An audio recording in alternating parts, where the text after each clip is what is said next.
China ഒഴികെയുള്ള രാജ്യങ്ങൾക്കുള്ള പകരം തീരുവ താൽക്കാലികമായി മരവിപ്പിച്ച് അമേരിക്കൻ പ്രസിഡന്റ് ഡൊണാൾഡ് ട്രംപ്. പകരം തീരുവ മരവിപ്പിച്ചതിന് പിന്നാലെ US വിപണിയിൽ വൻ കുതിപ്പ് രേഖപ്പെടുത്തി.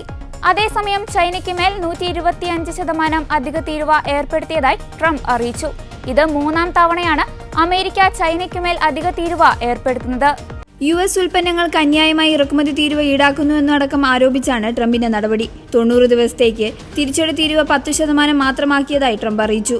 3 മാസത്തേക്കാണ് തീരുമാനമെന്നും അറിയിച്ചിട്ടുണ്ട്. White House press secretary Karoline ലിവിറ്റാണ് ഇക്കാര്യങ്ങൾ അറിയിച്ചത്. ഇന്ത്യ അടക്കമുള്ള രാജ്യങ്ങൾ US-ൽ നിന്ന് ഇറക്കുമതി ചെയ്യുന്ന ഉൽപ്പന്നങ്ങൾക്ക് ഉയർന്ന തീരുവ ഈടാക്കുന്നുവെന്നും ഈ രാജ്യങ്ങൾ അമേരിക്കയുടെ വ്യാപാര സ്വാതന്ത്ര്യത്തിന് വലിയ ബുദ്ധിമുട്ടുണ്ടാക്കുന്നുവെന്നൊക്കെ ആരോപിച്ചാണ് ഡൊണാൾഡ് ട്രംപ് പകരച്ചുങ്കം പ്രഖ്യാപിച്ചത്. അമേരിക്കൻ പണം കൊണ്ട് മറ്റ് രാജ്യങ്ങളെല്ലാം സമ്പന്നരായെന്നും പുതിയ നടപടിയിലൂടെ രാജ്യത്ത് കൂടുതൽ വ്യവസായങ്ങൾ വരുമെന്നും ട്രംപ് പറയുന്നു. ചൈനയ്ക്കെതിരെ ആദ്യം ട്രംപ് 34% തീരുവ ചുമത്തുകയും ഇതിന് തിരിച്ചടിയായി ചൈന US-നെതിരെ 34% തീരുവ ചുമത്തുകയും ചെയ്തിരുന്നു.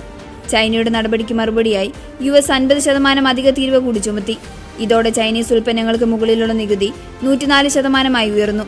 ഇതിനു മറുപടിയായാണ് ഇപ്പോൾ ചൈന നികുതി വർദ്ധിപ്പിച്ചിരിക്കുന്നത്. അമേരിക്ക വ്യാപാര നയതന്ത്രങ്ങൾ വർദ്ധിപ്പിച്ചാൽ ആവശ്യമായ പ്രതിരോധ നടപടികൾ സ്വീകരിക്കാനും അവസാനം വരെ പോരാടാനും ചൈനയ്ക്ക് ഉറച്ച ഇച്ഛാശക്തിയും മാർഗങ്ങളുമുണ്ടെന്ന് ചൈനയുടെ വാണിജ്യ മന്ത്രാലയം അറിയിച്ചിരുന്നു.